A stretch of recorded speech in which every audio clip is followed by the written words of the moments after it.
Hello and welcome to Do Trains, and welcome to this layout update video. And we're really going to make some progress in this video because I'm going to add 3 layers to the benchwork. And let's also have a quick look at some updates, everything that happened. I finished this corner piece, and this is of course where the bridge is going to connect. And it's going to come in here, bypass the doorway, and connect to this area right here. So that's still to be made there, but that's an entirely separate video. And the first layer is I primed everything. So if you see, this is the unprimed MDF, and I just primed the top layer and all the other bits and pieces and bobs. So basically what that meant is I took it all apart, I got the primer, primed it, painted it, and then I put it all back together. So let's have a look at the primer. This is way too much primer. I think it's still full to here. But anyways, this is a brand. We also had a brand that was 1/8 the price of this brand, but it was oil-based, and I took a bit of a sniff at the store and I burned my nostrils. I thought, well, that's $50 well spent to buy this A brand that's water-based and have the luxury to smell and taste for the rest of my life. Now, the tin says that it needs between, was it 7 days and 4 days dry, but no one has time for that. So after I finished it and I assembled it, it was actually still a bit sticky. So what did I do? I inserted in the seams 2 pieces of paper with the idea that if the primer is still sticky, then at least the 2 modules don't stick together. And then it's no point of having 2 modules if it all sticks together. But if I have 2 pieces of paper, then one sheet might stick to one module and the other one to the other module, but no biggie. I still bolted them all together.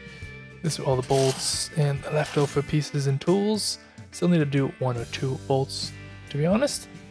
Yeah, the level is here, and everything is level in 2 directions, because now this is hopefully the last time I'm going to build this layout, assemble it for a long time. So I really took my time to level everything. And of course, the most tricky place to level is to get that end, far end, which is about 10 meters away or 30 feet away from that end, to have those more or less at the same height. And they're more or less at the same height. So let's just put it like that. So anyway, I promised 3 layers. First layer is the primer. Second layer, you see it here already, is cork. I did another test piece, and that's this piece right here, and it is, you just cannot get it off.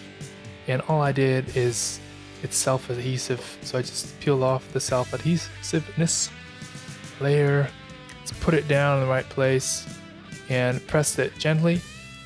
And I'll stick these 2 end pieces on later once the lift gate towards the doorway is done. That's a whole separate video altogether.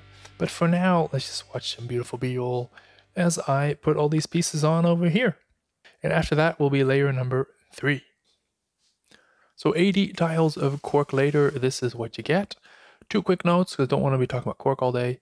First, I laid the cork exactly where the seams are of the modules. So if I take the modules apart, then I don't need to cut through the cork. And second note, in hindsight, happy that I got these 30 by 30 centimeter panels, because I also saw online you have a lot, I think are 10 by 10 centimeter panels, or small pieces you can use for coasters and stuff like that. But now I did 80 panels, and if I use these 10 by 10, I would have had roughly 800 panels. And that's a bit of a different task than this. This went really quick. So enough about cork.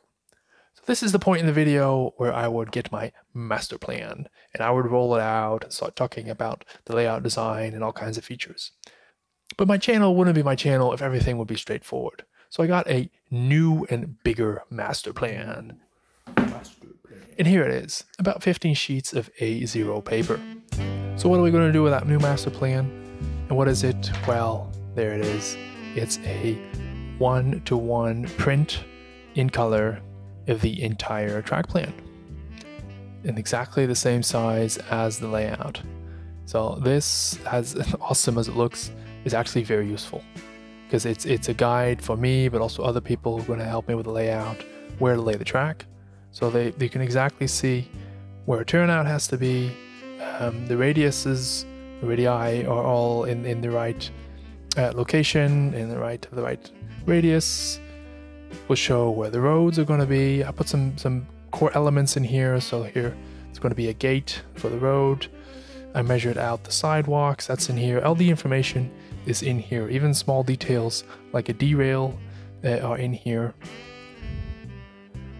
Now I just put it down quickly. I still need to verify a few things. Here is the step down, as you can maybe see, because there's a water feature. So I just want to check the dimensions before I cut this out and stick the water on the water, and then keep the grass up here.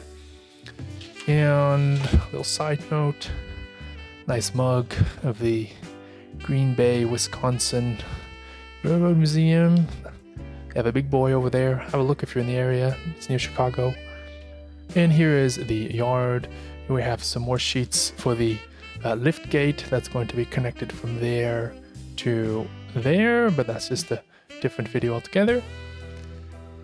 And it just really looks amazing. It looks so much more finished now, and the idea to communicate to people what's going to happen yeah, I'm really happy with it. Anyways, let's stop there. Just to put some items for scale, I got 2 cars, and once you put these on the layout at different locations, especially here in this area, you can really get a sense of what's going to happen. So there's going to be a gantry crane over there, and let's say another boxcar spotted over here somewhere. You can really get a sense of how big everything is. What we're going to do now, I'm just going to take my time to really position all these prints carefully. The as-built room dimensions are just a few inches larger than the design, so that's good news. But I need to plan in a little bit where I'm going to use those inches, and I'm going to do that over the weekend. Just take my time for that. And then I'm going to glue all this paper down. You'll see that as well. I need to finish these lower areas as well for the car float and the coal trestle. So if you want to see this track plan explained, check the video you've seen on the screen right now. Thank you guys all for watching. That's it for today. Bye bye.